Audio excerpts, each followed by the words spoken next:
الله الرحمن الرحيم. نعزي يا جماعة الخير عائلة الفضالة، عائلة السويدي، نقول لهم عظم الله أجركم على العقيدة.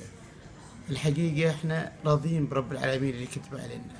هذا اللي صار صراحة هز البحرين جميعا. البنية هذه الصغيرة اللي توفت في الحادث هزت الحقيقة البحرين جميعا والمجلس التعاون.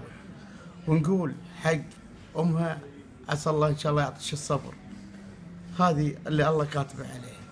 لكن اللي عمل الحقيقة ونشر البنية في الانستغرام نقول له هذه حرام.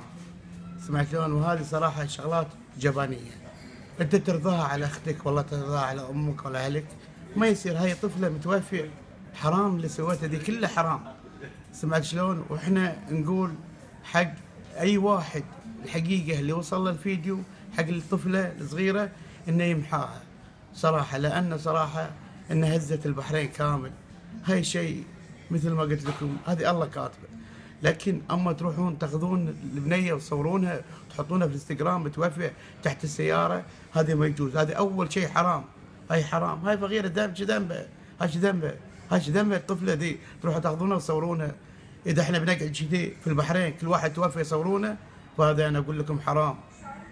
أخوكم محمد خليفة وخلاص. شكرا.